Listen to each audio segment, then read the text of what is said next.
Good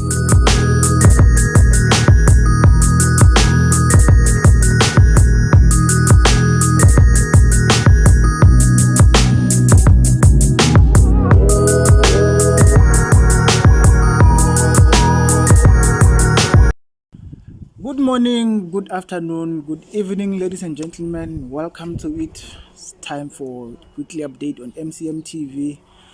Last week we had a guest, and this week we have a guest again. His name is Given Moleka. So we'll be talking everything agriculture, as we usually do. We'll be informing each other, we'll be educating each other. We'll also be learning from each other. So, welcome, my man. Thank you very much, Presenter. Thank you very much. Yeah, let's get into it. Today on our first bulletin, we have the... Last week we spoke about the Avian Influnza, which has been causing some distraction in the Western Cape, in the Northern Cape, and in Gauteng.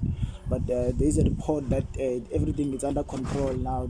Apparently there's a budget that's been allocated to contain that disease, because there was a lot of culling that had happened because of that virus, because it's incurable. There's no cure for that thing. So all the best they can do is to contain it and prevent it going further. So yeah, what do you think about that? It's a good thing. Once you are able to contain the virus, it's a good thing. You will remember this disease.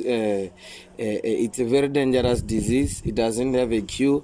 It brings a loss in economy. So if we can able to contain it, we can able to sustain our people. Food security won't be that much problem. But let's call it a disaster for a day or for a month. Was it happening for a month or?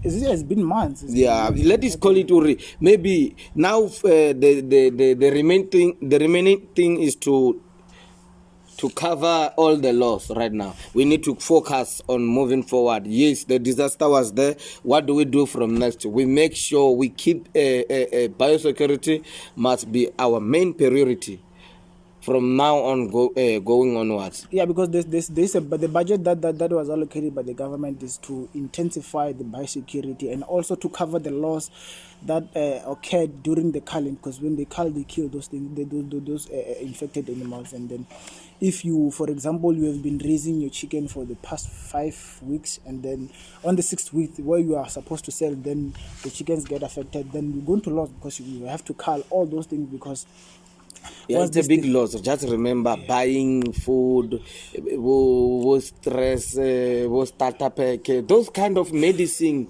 especially to poultry, those kind of medicine, trying to keep your business alive. Right? All those causes. Talk about electricity, talk about food, you talk about water, talk about vaccination of Newcastle, Gambora, all those stuff things. It's a great loss to a farmer. But especially to those who are emerging. Yes. Yeah. Let's hope the government will do the right thing, because they promise to, subsidize and compensate those who suffered the loss. Yes. So I won't dwell much on that. The second one is about the inflation. There seem to be some sort of increment in food prices, which in other terms it's not benefiting all farmers. The so-called seasonal farmers seem to be benefiting than the other farmers, because they keep their agricultural produce in their warehouses, and then they wait till those the product that they have is finished. Then they can control the market by putting by naming prices that suits them. So they are playing a game that does not it's unfair to the industry, because no, it's not unfair. It's a business, in business it's either you win or you lose. So they want money. The reason of making business is money. So because myself, I want money, I must come with a strategy. A good manager must be a strategic manager. Yes, you must always have a plan B or plan A in everything. You must think ahead about everything. So myself, I'm a business owner. Now I think, okay, now people, a lot of what can we call spinach is not in demand, because there are a lot of producers. So what do I do? For example, I say, let me preserve this one and store it for maybe for summer. For summer, this is where I'm gonna generate a lot of money. This is where I'm gonna control the price. Same apply to the to those other business owner who put their product in the warehouse. Their main aim, it's also costly to put your product in a warehouse. Did you know that? I know. You need to maintain certain things, certain temperature and environment, so that your product may not Security. get. Yes. All those kind of stuff. But what happened to our small emerging farmers? If you're going to play that game of manipulating the market, I don't think in this regard the small farmer will have a problem. You know why?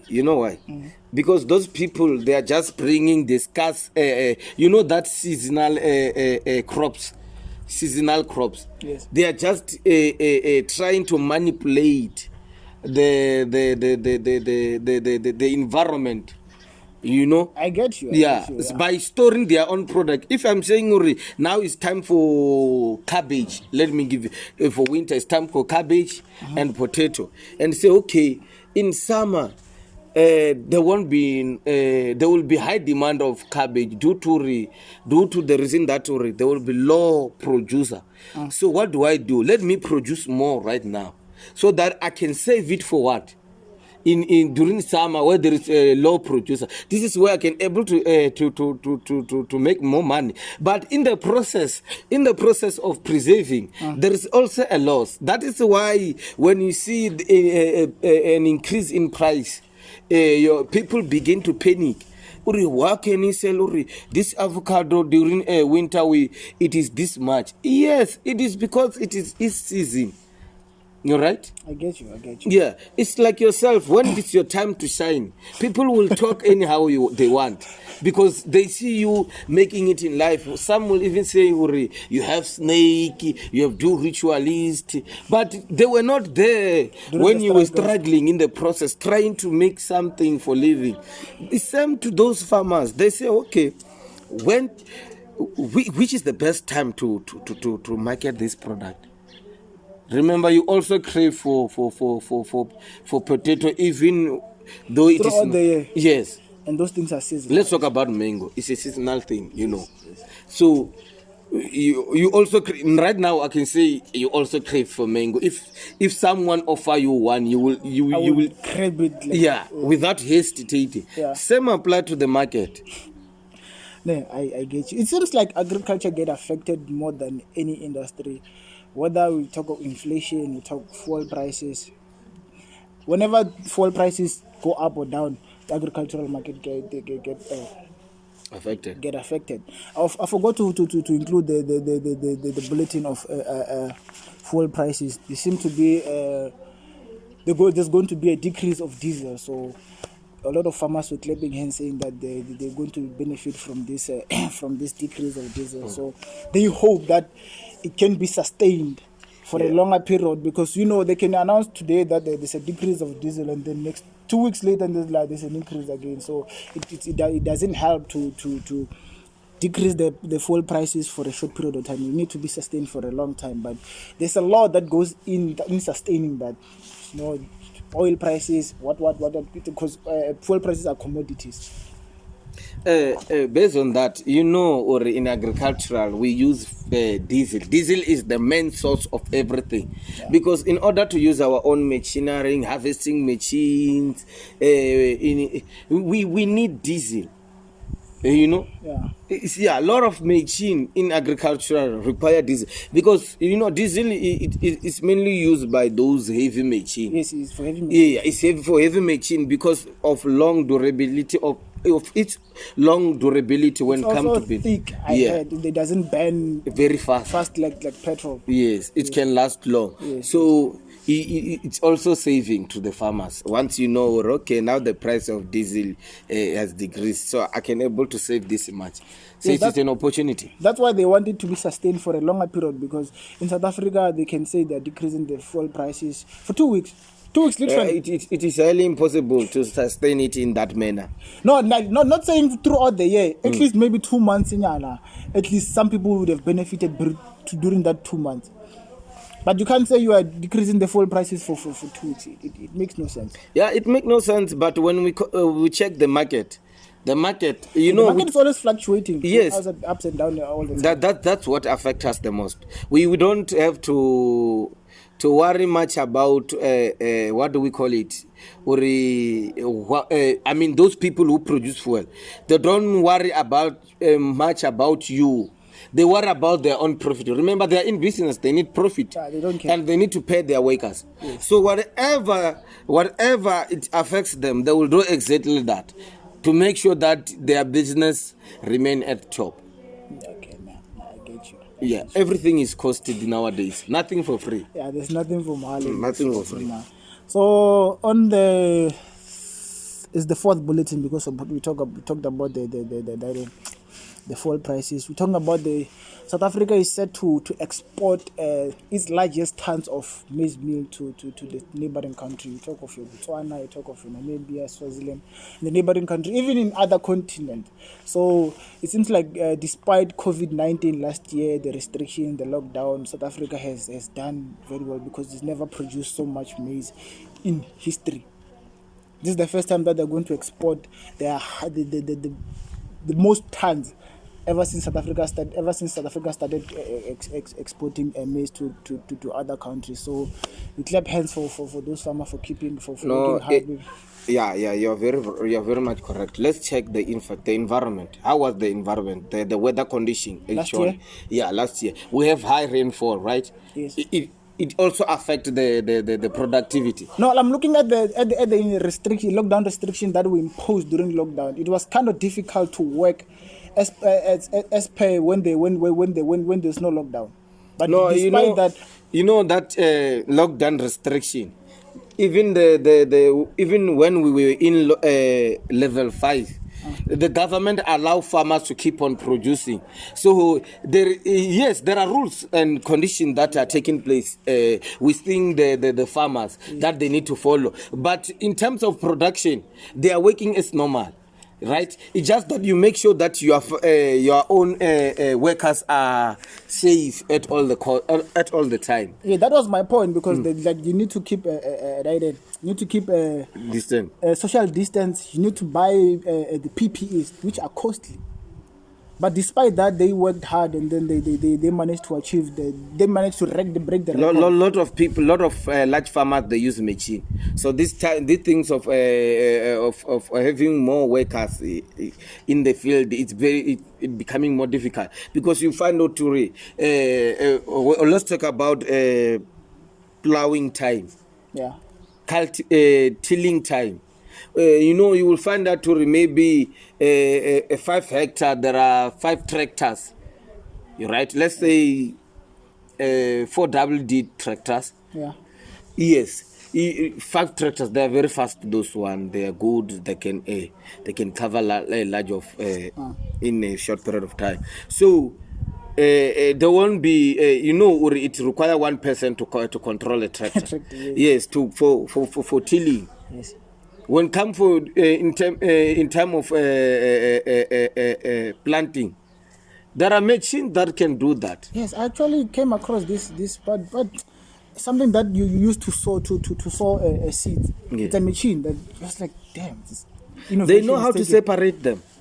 Innovation is taking place so far. Yeah, if you go to China technology, agri technology, you will find everything you want. I was so surprised. I was like, damn.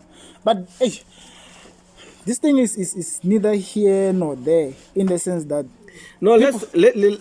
if we talk about COVID-19 restriction, it doesn't have effect on market. I'm on the machinery now. Oh, the machinery, it's the reason why I'm saying it's neither here nor there. We need a large production, and it seems like using people to reach that large production, it's almost impossible. But when using machinery, it's simple. Yes. It's simple. But at the same time, people need jobs. You know what happened when we use machines? When I compare machines and workers, you know what happened when we use machine? The main thing that affect the agricultural most of the time is time. And people don't realize it. The longer I take to cultivate, the longer I lose money. The more I lose money. Yes, time is commodity. Yes, time is commodity. So if I have 100 workers on my farm, it's gonna affect me badly. You know why it's gonna affect me badly? It is gonna affect me because people, they get tired. You know, they will complain always. They always complain anyhow they want. So in machine doesn't complain. That's what I'm saying. This thing, like when you have machines, it's easy to yield maximum production. Yes. When using people, it's kind of difficult because they are humans. You need to think of them. Yes, because machine can able to minimize time. They can do a lot of work in a short period of time. That's my point exactly. And remember, we are chasing the population. We are around 700 billion around the country. And these things of export, import is taking place every day. What do? We need to come up with the fastest way of covering those population. They need to eat. So this kind of workers is very, I understand that a lot of people need work, need jobs, all those stuff. Right, but people need to eat. It's true. Yeah, people in agriculture, it's just pity that sooner or later, most of people are gonna be replaced by most of job is gonna be replaced by the this fourth industrial revolution. Yes. What. And most of people don't understand that thing. They just think like it's a myth. It can't happen. It's already happening. If you go to China, to Japan, it's already happening. It's something that is already existing. You can't rule it out. Yeah, those are the countries that are leading when it comes to technology, yes. Irrespective of what type of technology. Talk of agriculture, cars, cell phone, whatever. They are everything that is technology. They are the leading countries. And the one thing that making China more successful is because the labor force cost is low compared to South Africa. But South Africa was supposed to be the richest country in this, let's say, world. Why are you saying so? How many minerals do we have in this country? In terms of mineral we have in this country, a lot. We have a lot, but if you don't have, it's like you are inside a deep pit. No. We need to sell these things because these people take these things and then go overseas, process them, and they bring back them. No, I wanted to give you example or what is going on that regard. You are inside the hole, a deep hole. There is a ladder inside, and you have a matches inside, and it is cold. Yourself, you decided to take a temporal decision instead of permanent decision. Instead of climbing a ladder and then get out of the hole. You'll figure something out. Yeah, you'll figure something out. Maybe you can also pull that thing out there outside and break it so that you can make fire. Outside the hole. Outside the hole. But you chose to make a temporal decision that will also impact you for the rest of your life. So we have selfish leadership who sell the struggle, and we think like we are economically free. I would not. And if we are not economically free, do you think we are free? You are far from economic freedom. Yes, we need freedom. We know freedom of humanity. What meaning? All you have is a freedom of movement, as far as I'm concerned. You know what those? But it seems like we're deviating from the yes, you see. But let's cut it short. Yeah. We'll talk about that at some other time. This is this topic about the state. What do you call them? Agri parks that are being under scrutiny. What do they mean by that? Is that there are places that have agri parks where people store their manures, they store their agri produce, but it seems like those things are not being maintained, and there's money every year that's been allocated to maintain those things, but people are not taking care of them. I think it's the responsibility of the extension officers and the agricultural department in those areas So the DA has taken this matter to court to for the president and the Minister of Agriculture to answer what's going on with these agri parks, because when you talk about DA, you make me wonder, those people, they only champion what benefit their own white people. They know lot of white people, they have farmers. So they champion that because they know, we have a lot of white people who are doing farming, and most of them, they are struggling. So they are raising this point because they want to protect their own. They are saving their own interest. There is no way we can trying to sugarcoat the truth. This is the truth. They only want best for white. That is why they are fighting this. And once you mentioned that, I've never, in the rural areas, I've never seen any agri park. Actually, I didn't even know what an agri park is. I had to research about it. But go to those white people who are owning. You will find them there. Around Venda, I don't think there is an agri park. So let's talk about the issue of agri park, or what is the problem there? The problem is come with extension agent. Remember, we are talking about farmers who are not, most of them small farmers or rural farmers. They are not educated. They need someone to enlighten them. Yeah. And that is the duty of extension agent, to make sure that people are exposed in information, to take the problems that the rural farmers are facing around the area, and find an alternative way to solve that problem.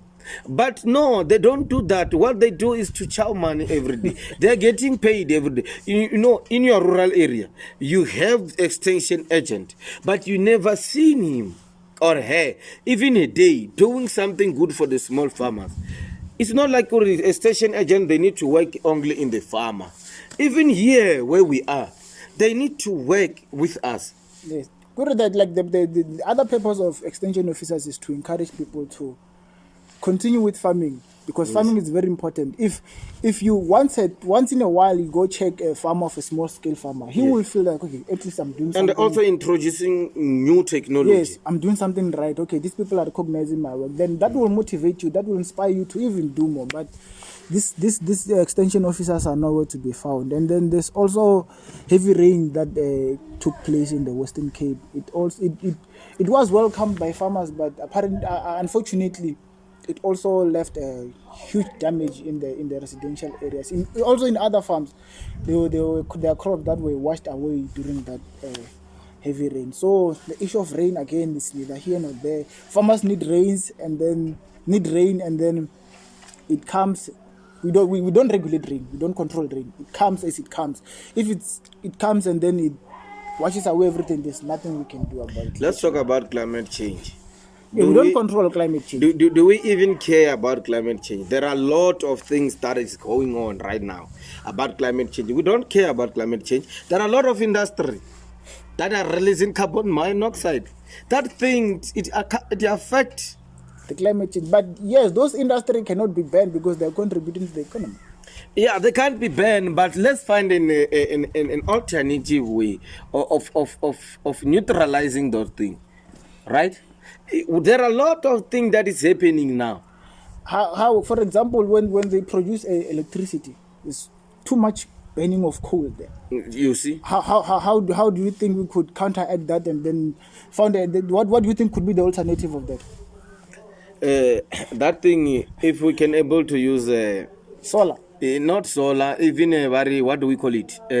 Nuclear electricity. Oh, yeah, the one the former president wanted to introduce that kind of electricity. Yeah, that nuclear deal chief came with there's a lot of connotations around that nuclear deal. We don't know. I don't know the details of that thing, but it seems like it was going to come with a lot of things. Yeah, it was going to come with a lot of things, but it was going to benefit. People were not going to have a lot of problem. You know, every changes come with disadvantage and good and advantage of it. But more we must consider the more the advantage, not the less the disadvantage. But anyway, let's try to find a way. Land pollution, air pollution. What do we do? Air pollution is the most thing that can affect climate change. All right, we find that we have heavy rain in summer. Now we have heavy rain in what? In winter. Yeah. That's the climate change we are talking about. Yeah, but the Cape Town has always had winter rainfalls. Western Cape, I mean, has always had winter rainfalls. It's not, it's not surprised, but the way it came, it was unexpected, and then it destroyed a lot of things. Normally. Yes. That is due to climate change. The climate change has badly affected the environment in such a way, or a lot of change. Now they need to plant, and remember, now it's cold even in Western Cape. Yeah. So right now I cannot plant maize now in winter, yeah, even though it's not favorable. It's not favorable. So now we are going to have there are crops who doesn't require a lot of water. That is why you find mostly them in winter, right? Yeah. So it causes a lot of damage. Yeah. It's caused a lot of damage and heavy rain, flooding. So farmers are going to lose due to things. I bet climate change is thing that we can control. We cannot say it is a human being work. It has been done by human. They're the one who come up with this thing of destroying our beautiful environment, right? Cut deforestation of trees, right? For the purpose of urban these things of urban area. Yeah, that thing. And then the illegal dump sites, people just dump everything in anything. Anyways, anyhow, so it contaminates. People just ban anything and everything. In leaching fertilizer, it can also impact water, right? Groundwater. Okay, I didn't know that. Leaching in fertilizer, these things of NPK. Oh, yeah, those fertilizers. Yes. Yeah. They can also contaminate groundwater. Okay, I didn't know that. The very nitrates, more accumulation phosphate, of what? Yeah, the more accumulation of nitrates, ammonia nitrates in the soil, in the water. So people shouldn't use those fertilizers too much. They can use them, but regulatory. So yeah, they must be able to regulate it. Okay. Last but not least, this is very, very interesting for me, because this thing has been going on for years, and it does not only happen in the agricultural sector or department, it happens in other departments as well. We're talking about money now, because wherever there's money, there's always shenanigans is happening, especially with our government. Yeah, it seems like corruption has become the order of the day. People go unpunished with their corrupt activities. They are trying to create some sort of front that we are dealing with corruption, but they are doing nothing literally. Only the poor will always suffer. Yeah, so because they don't know what best for them. You get my point. Right. So I feed you poison today, you eat it. Tomorrow I feed you. You survive that poison. I feed you tomorrow again. That the same poison I gave you, you will eat. Because you are very much stubborn. There are things that you can do to change the things. Yeah, so on Thursday, the Minister of Agriculture, Honorable Thoko Didiza, released a statement where she was allocating money to the agricultural department as a whole, irrespective of whether you're a small-scale farmer or established farmer.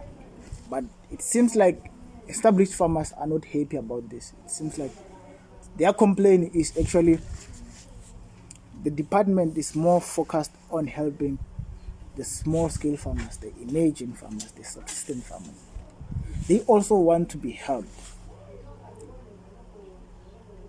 As I was reading on to that, I also heard that these people get subsidized. I'm not sure. I heard they get subsidized, but they still want to be supported. On top of that subsidy they get, which I don't know how much it is, how they get it, what are the requirements, and so forth. Now, there's apparently 16.9 billion that's there for small-scale farmers to help them during these trying times. a lot happens when you are in the farming industry. A lot happens. There could be drought. There could be, we just spoke about the heavy rainfall that washed away crops. Now you have COVID-19, which is not making things easier for anyone.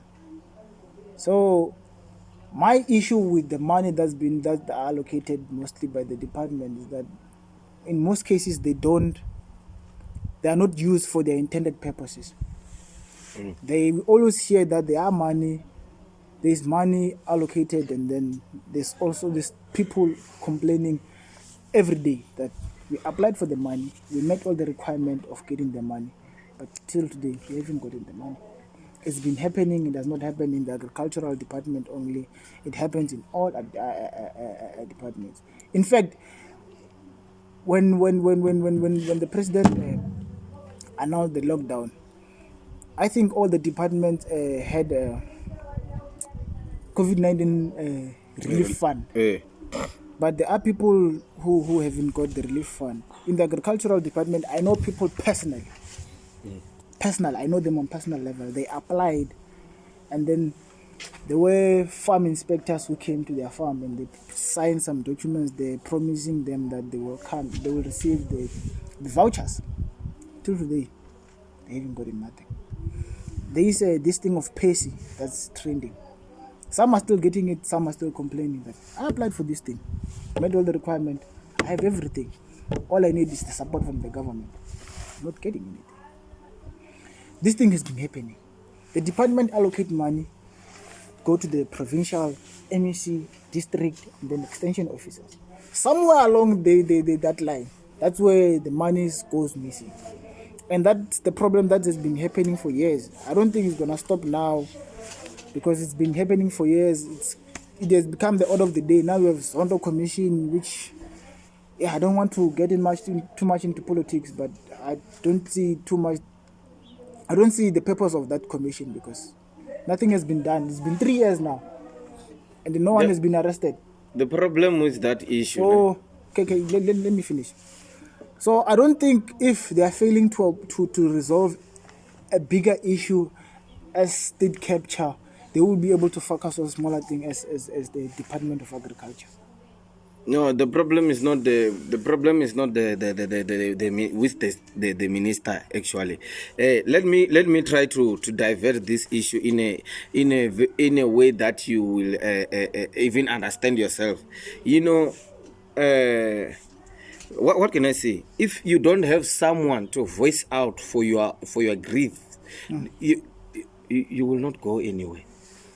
You know, farming, agriculture, they don't talk about it a lot. Right? No people, much of people, they don't care about. Even the politician, when they talk about it, they'll talk about something else. They don't want to get more involved in agriculture. Remember, agriculture is the backbone of life. The economy. Yes, contributing the GDP. Without food, how can I survive? Right? But there are a lot of money which is circulating every day to help the emerging farmers, right? But the problem is that those emerging farmers, they are not like established farmers or innovative farmers. Innovative farmers are those farmers who are educated. They are always prepared. They know a lot. They have connections. Let's talk about the emerging farmer. Me as an emergent farmer, I don't know, Uri. They talk about yes, I listen to news. I heard about the money. I don't know where I'm going to claim it. Yes, people come. They come and talk about Uri. You're gonna be. They didn't say how am I gonna get that money. And the problem of us, we say, okay, now we've been there is money that's been allocated. We don't want to do follow-ups. And the other thing. The extension agent, we must not trust them as much as you know those people. Money it's a root of evil. So you may find out in that process. We have a lot of extension agents that are working, but if there are farmers that can ask him or her now, right, and say, do you know an extension agent who is in charge of this area, which you are doing farming in? They will tell you no. While we're speaking about this money, there are apparently 50 if I remember well, 50 extension officers, newly employed extension officers that are going to be distributed across the country to help emerging farmers. But how do you employ 50 more extension officers when we don't know the current ones? We don't see the duties of the current ones, and then you employ 50 more. No, the problem of extension agent is not a problem, because you know what, those people, they have information we want. Yes. They are always the Department of Agriculture inform them about every process, everything. If let's talk about these things of allocation of money, they tell them, or this is how it's gonna. They have the seminar for it. Yes, they held a seminar and they teach them this is how a farmer will require in order to have this kind of money, this kind of fund. He will need this and this and this. All the process. They have the information. But they don't distribute the information to the relevant people. They are lazy to work. The problem is the lazy. And the problem, we need to have an agricultural forum around the village that will always fight for the best.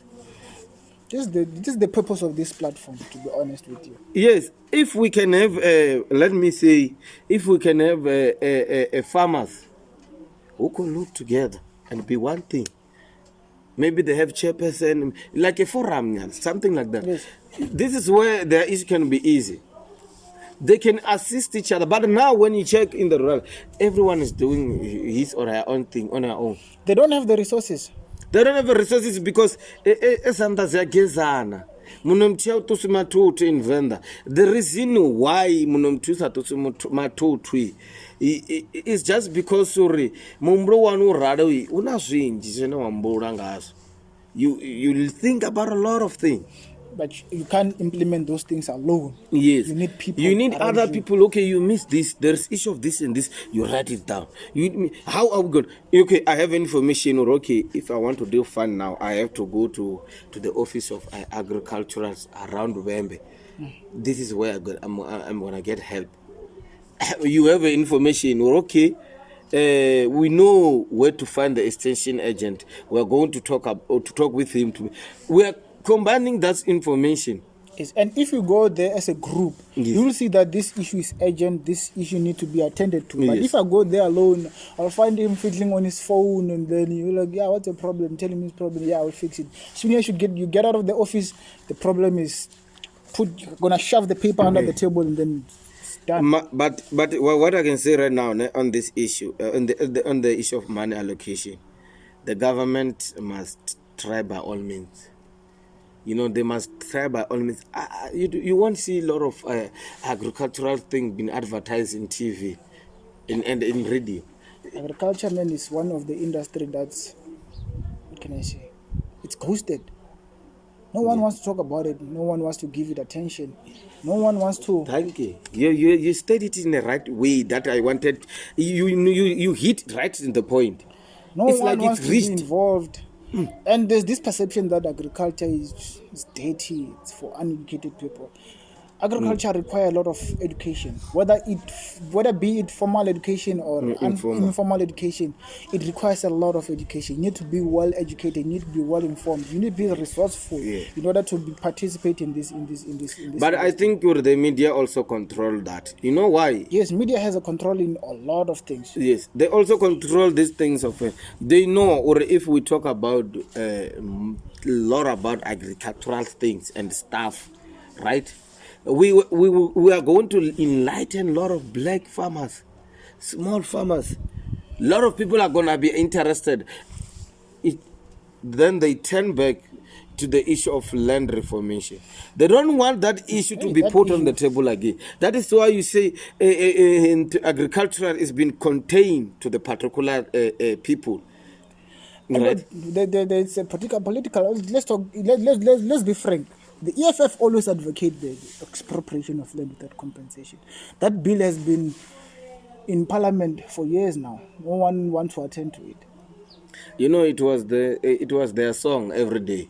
Yes, it's in the founding manifesto of the EFF. But the issue of land. But nowadays they are quiet of it. Why don't you see? No, we need to be a generation that questions everything. Yes. Right? It doesn't matter whether you are my leader. Oh, It wow. doesn't matter I follow under your organization. But we need to be those generation that question everything that is going on.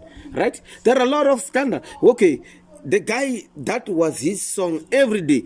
For now, there is no resolution. But he's quiet. He doesn't talk a lot about it. And you wonder why. You don't ask the question. You keep quiet every day. You don't even say, leadership, why are you no longer singing that song that we know? The song of land reformation. So this is where we say agriculture, if we can have shows in the television that talk more about agricultural, that talk about more about opportunity which come with agricultural, is then we can enlighten a lot of people. I know 2 shows on TV. There's this one, I forgot his name. It's presented by Kamo Bombe, and there's this other one. This one of Kamo Bombe is currently playing. And there's the other one, it was presented by Enji Kumalo. She's a metro radio presenter. She's also a farmer. And Kamo Bombe is also a farmer. Those shows play midday, during the day. Who has time to watch TV during the day? Yes. Who's going to see those things?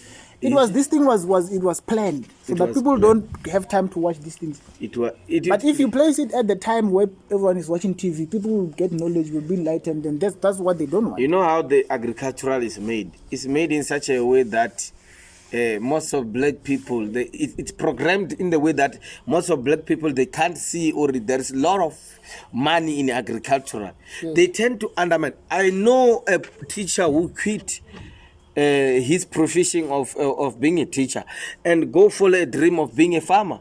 He has now he's been successful in a lot of. No, if we teach our own people that, okay, if we can have a lot of black farmers in South Africa, this is where we can also have a vision of building retailers. We know that there are certain retailers which is owned by white people. All retailers are owned by white people. It's not a secret. Those big ones. The big ones are owned by white people. And it is hard for a black person to get in the market. First thing, they will tell you about abattoir. They have money to transport their chick to the abattoir, those people. And you don't have money to transport your product. They're going to tell you about the standards that your chicken needs to meet, which are very unrealistic. It's just a way to keep black people out of the market. And let's see where we can find the black people. It's in the industry of music, mujolo, sexy, a pride, buying expensive thing. That we don't even need. Yeah, the media is very good in televising. And to televise those things, they are the best. They don't tell you, I bet you, in order for you to get this thing, it's a matter of a cotton. Yes. And it has been planted by someone. Yes. In order for you to get a wool that you're using, it's a sheep. It's a sheep. That's a shearing of sheep. In order for you to get those blondie hair you have, at some point we need to use a horse. You see. But they don't want to. When you tell the black person the reality of life, they will tell you, don't tell me about agriculture. But they need food. They need clothes. Let's talk about the shoes you are wearing. It's leather. Where does it come from? From the crocodile skin. It's a crocodile skin. Also a python skin. You need farming to get those things. You need farming. There are people who specialize by farming pythons, crocodiles. But we keep here, sitting here, and we avoid the issue of agricultural, and we don't want to talk about it. If you go to Univen, you go to, is it UN? University of Pretoria, UP. You go to... There's very few universities that offer agriculture. Yes. Univen, UP, UJ doesn't. Yes. And UVET, I'm not sure. It's been VET. Stellenbosch does. Yes. UCT, I don't think so. Yeah. Which one is the other one? Let's take TUT does. Yes. I don't know. I don't remember the other. Mara, let's check the quality of education. Yes, but okay. What I want to emphasize on this issue is that let's find a way of convincing a black person, or they must know that in agriculture we have a lot of money. How can we say, Uri, the market have not have a lot of money when you eat them, you wear them? You know, a lot of things. Okay, let's talk about fuel. Let's talk about oil. Let's talk about macadamia. Diesel is made of sunflower oil, sunflower and what. Macadamia oil, or macadamia, the distinctive. Yeah, macadamia nuts. Nuts. Yeah. They are also part of a process when making oil. Let's talk about the lot of things we use, man. Man, we need to illuminate black people about this thing, but I won't get tired of singing this song. The problem is when you allocate this kind of money, but people don't know where are they going to access that money. Some people have been robbed, and they think like that thing is for collecting of statistics only. And you will find that those people who are crying about money, the money is already being chowed a long time ago. They don't know, but if they dig down, they will find the truth. Their money has been chowed. Yeah, that's very true, man. We can speak till the sunset. There's a lot to talk about agriculture. There's a lot that we're still going to talk about.